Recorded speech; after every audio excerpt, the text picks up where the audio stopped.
For basketball foot health. I'm Tony. Welcome back to Streetball Strategy. Cell phone on D&D, locked in big time, 7 days of the week. If they snooze, let them sleep. Plan A is plan B. On the go, not even close. Keep the score. I'm out of reach. Talk about a video that nobody's going to watch. So today we're talking about how to keep your feet healthy when it comes to out here on the basketball court. Now there's a couple reasons why I think this is important. Number one is because I am just fully recovered from a very invasive foot surgery that I had at the beginning of 2024. It was a surgery to correct a pretty bad bunion I had on one of my feet that I developed because I spent decades out here on the basketball court playing up on the balls of my feet. I have a video about that right here. So I had this surgery about 6 months ago, and I'm just now getting cleared to play basketball, to actually jump. I had to go 6 months without jumping at all. That's one reason I'm making this video. The other reason I'm making the video is more so because when it comes to playing basketball and keeping yourself sort of healthy in terms of like wear and tear on your body and general sort of overall fatigue in your body, my philosophy has always been that any movement that you make on a basketball court, everything starts with how your feet contact the ground. So any basketball ability you have, any basketball move that you make, always starts with how your feet touch the ground. Everything moves from the ground up, in my opinion. Usually when you think about basketball health and keeping yourself sort of injury free, most basketball players are concerned about their knees or their ankles or their Achilles and trying to keep those healthy. And while that's important and smart, I would say that a lot of that depends on your genetics, the health of your knees, your ankles, your Achilles. If you're genetically predisposed to having bad Achilles and maybe it just snapping one day, like, you can try to keep it as healthy as you can, and you definitely should. But if that's your genetics to have bad Achilles, then that's just the way it's gonna go. I mean, you can overtrain yourself a la Kobe Bryant and really break your body down and then have your Achilles go, probably because you're overtrained like Kobe did. But if you're predisposed genetically to having bad knees or ankles or whatever it may be, that's really more of a prevention thing than a overall sort of maintenance idea. But when it comes to your feet, the way I look at it is everybody's feet contact the ground the same way. It doesn't matter what kind of game you play, what position you play. It doesn't matter how tall or short or how heavy you are. Your feet always contact the ground the same way. Now, if you're heavier, then you have more weight on your feet. However, the way you move on the court, the way you move your feet on the court, the way they contact the ground is the same for everybody. And because I look at things like everything works from the ground up, that means the health of your feet are paramount to the way you play basketball. The healthier you keep your feet, the more apt the rest of your body moving upwards is probably going to be. So today we're going to talk about how to keep your feet healthy so that hopefully everything else stays healthy as well. The way I'm going to approach this is by giving examples of pre, intra, and post game ways to take care of your feet. So starting off with pre-game, pre-workout, pre-practice, anytime you're going to put like real wear and tear on your feet, that always sort of starts with the general idea of sleep, like anything else does. Sleep is paramount. It's so important, getting as much good high quality sleep as possible. Now, when we're talking specifically about your feet and how to keep them healthy, it's ideal that before you come out here to the court or before you start your workout or whatever it is, you want to be off of your feet as much as you possibly can. You want to save your feet for when you need them out here. And I know all of this advice may fall on deaf ears for more beginner players who are like, I'm young, my body is fresh, I don't have any problems, I don't foresee having any foot problems or any physical problems on the basketball court in the future. This advice applies to you as well, because you're looking to prevent future problems down the road if you don't have any yet.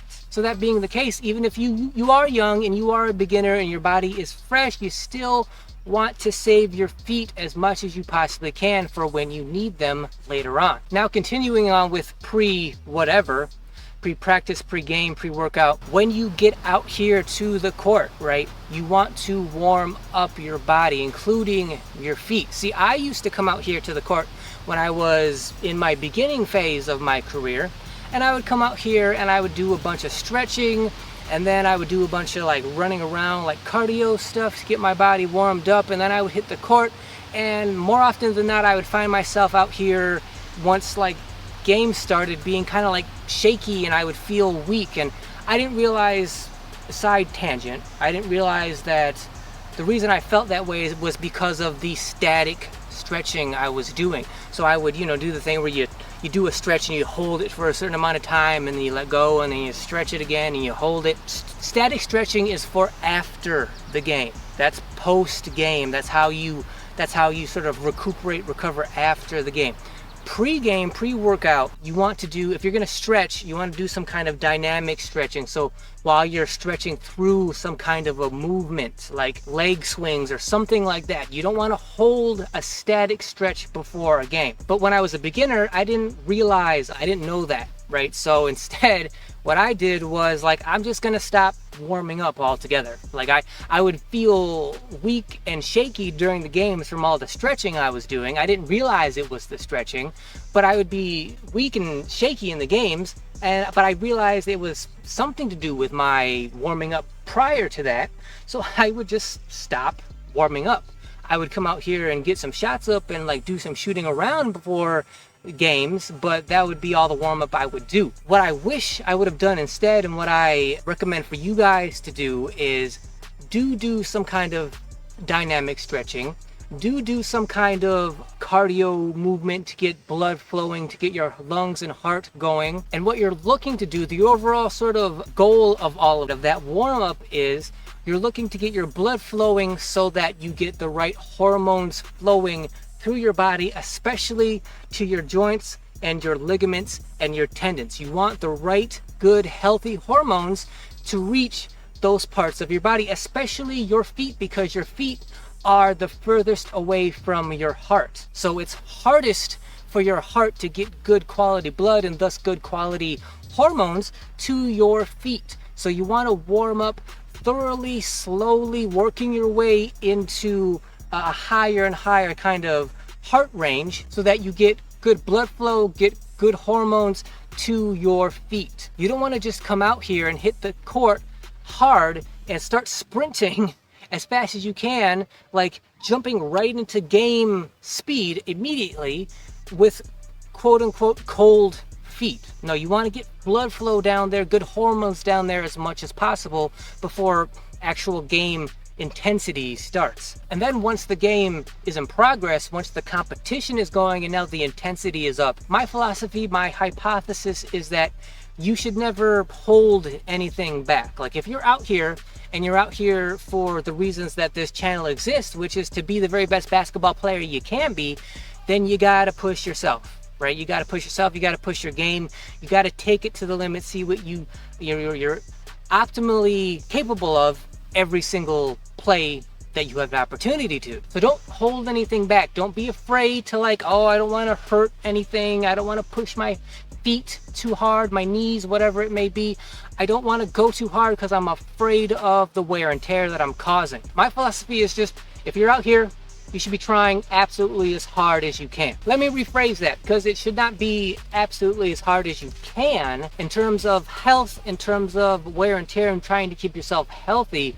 I believe you should be playing as hard as you need to. There's a definite difference between how hard you can play and how hard you need to play. Because you can push yourself absolutely as hard as you can on every play, but maybe you don't need to. I know the temptation is there to push it that hard on every single play because you're trying to get everything out of you, all of your potential out on every single play by going absolutely as hard as you can. I know that temptation is there, but if you sprint when you don't need to sprint, then that's all good and great and all of that, and you look tough and everything. But if you don't need to do that, if you obviously don't need to sprint in that situation, but you do it because you're always going 100%, you're not really, you don't get any bonus points for that. but you do get wear and tear. That fatigue compounds over time. You will feel that wear and tear later for putting out more effort than you needed to at a given time. Now, yes, occasionally you should be putting out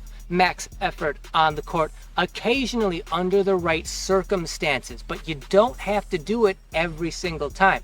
An example of those circumstances would be like if there's OGs out here on the court, and maybe they don't know you, or they've seen you kind of play and you've seen them, but y'all don't really know each other. You haven't established a rapport with each other yet. All you know is they're kind of OGs. They're probably better than you. They probably run the court out here, and you're trying to prove yourself to them. Okay, well then in that situation, all right, go above and beyond. Prove yourself. Show them your effort.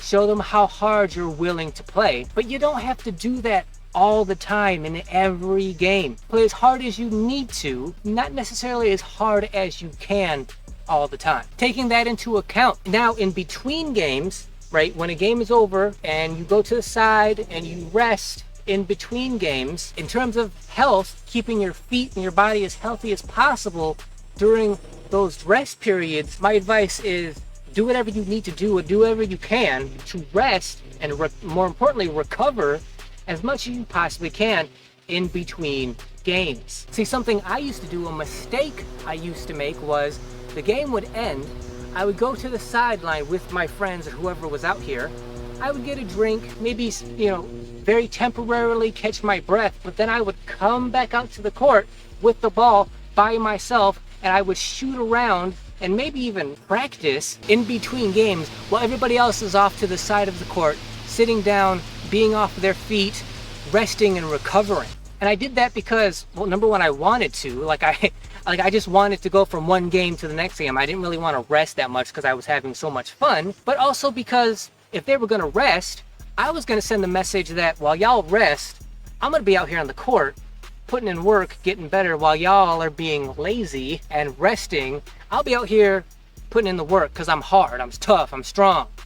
I wanted to send that kind of subconscious message to them. And I probably did. There was probably a message sent, but there's a price to be paid for everything. And so I'm sure had I sat on the sideline with them, got off my feet, allowed myself to rest and recover, I probably would have had even a more productive day on that day than coming right back out to the court and shooting around while they rested. So in between games, whenever you get a chance to, in between games, rest, recover as much as you possibly can. Get off your feet, give them a rest, give your knees, your ankles a rest, right? Anything that's sort of weight bearing, give it a rest. Let it rest and recover as much as possible. The whole idea is you want the next game that you play to be as optimal as possible. The idea is not, hey, look at me, I'm a tough guy, I never took any breaks. The idea is for the rest of the day, the rest of the multiple hours that you're going to be out here, you want that to be as productive as possible. And the way you do that is by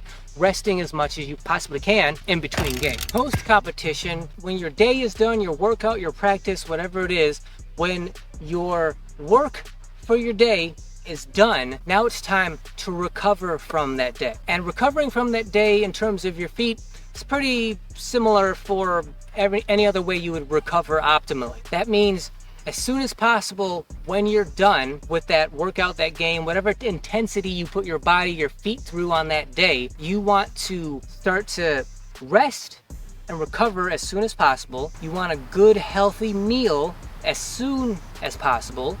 You want to get rehydrated as soon as possible. And in terms of your feet, you want to make your feet as comfortable as possible as soon as possible. So that means, like, if you are out here for 3 hours and you've been balling this whole time, you got your basketball shoes on, as soon as possible, take those basketball shoes off and either be barefoot or have a super comfortable pair of shoes with you if you're going to put another pair of shoes on. Like, take those basketball shoes off as soon as possible, get good rest, get good food, get a lot of fluids in you, get rehydrated, and just be able to rest and allow your body to recover. And then, of course, again, sleep is paramount. I cannot stress how important sleep is to everything in terms of health and recovery. If you're young, if you're in your 20s and you're an avid basketball player, if you are like me, what I used to do, the mistake I used to make was I'd be out here all day playing ball on Saturday. I would go home, it would be late in the afternoon, I would have a meal, I'd probably take a nap, right? I'd probably get up and shower, and then later on that night, instead of staying in and relaxing, allow my body, my feet, everything to rest and recover and get better, I would go out to the bar that night with my friends and be up all night on my feet dancing and everything, not allowing my body to recuperate. But if you're smarter and more responsible than I was, then the more intense of a workout that you put yourself through out here, the more you need to recover. So as much sleep as you can possibly get after having a good meal and rehydrating, that's going to help you get recovered and be ready whenever you do come out here the next time. That's going to make the next time as optimal as possible. To end things, I want to again emphasize the way you treat your feet anytime you're doing non-basketball related activity, because I really do feel like if you plan on basketball being something that you do long time into the future, for years if not decades to come, then you need to take the part of your body that is constantly contacting the ground. Because like if you're trying to be the best basketball player you possibly can be, that means when you are out here, when you are doing basketball related stuff, you're doing it as best as you possibly can. Whether that's as hard as you can or as hard as you need to, you're still doing the best you can, which is going to be very intense in terms of the wear and tear you're putting on your body, especially on your feet. So when you're not doing basketball related stuff, it's my opinion that you really should kind of baby your feet. You really can't be too careful or precious with how you choose to treat the rest of the time when you're not doing basketball stuff, the way you interact with your feet. This sounds like a strange video that I did not anticipate that I would be making one day when I'd be talking about feet so much. But what I'm trying to say is, like, when your feet are not doing basketball stuff, make them as comfortable as possible. Whatever that means, the very baseline would be like either go barefoot when you don't have to have basketball shoes, socks on your feet. But if like I'm kind of person where like, I guess I would rather have something on my feet than to go barefoot. If you're that kind of a, whatever shoe or sandal, whatever you wear on your feet when you're not playing basketball, have it be as comfortable as possible. Have the sole be as cushioned as possible. Have it be as soft as it possibly can be. You want to take as much pressure off the bottom of your feet as possible when you're not on the court. You want it to be as soft and comfortable as it possibly can. And if you can, if you have access to, I would say don't be afraid to go get like foot massages. Don't be afraid to get like pedicures on your feet. Take care of your feet way more than you think you should. Like way more than you think is necessary. Do that. Go above and beyond when it comes to sort of babying how you take care of your feet. You're not going to regret it. You will regret it. You very well might regret it if you're like, no, I'm too tough. Why? This foot massage? Are you kidding me? Getting a pedicure? What are you talking about on this basketball channel? You're talking about getting pedicures. I'm serious. You're not going to regret doing those things in the future, right? You very well might regret not doing them if you don't do it. Whatever you can think of, whatever you can brainstorm, whatever experiments you want to do to like, how comfortable can I make my feet when they're not doing basketball stuff? Do that. Try stuff. See what you like, what works for you, and then take that to an extreme in terms of taking care of your feet. You will not regret it, but you might if you don't. Trust me, I just came off of a 6-month recovery for invasive bunion surgery. I know what I'm talking about. So I want to thank you guys for watching. If you like this channel, if you found it helpful, if you think it's going to help you in terms of keeping your feet healthy so you can keep the rest of your body healthy, so then you can play the best basketball you can out here, then please subscribe to the channel. Also, let us know down in the comments, what do you do to take care of your feet? What works for you? Give us suggestions. The more we learn together, the better ball players we're going to be. But before you comment, make sure you hit that thanks button down below, because not only does that thanks button make all of your comments stand out, highlight them, making them stand out from all the other comments, but it also directly supports the channel. So for anyone that does hit that thanks button, know I genuinely appreciate it. As always, like, share, comment like I said. Make sure you hit that notification bell so you're notified whenever any video goes live on this channel. And until then, I'll see you guys next week. Take care of your feet. Already hot, eyes on the top. Move out the way cause I'm marking my spot. They do what they do, but we doing a lot. Ain't no turn up when above every notch.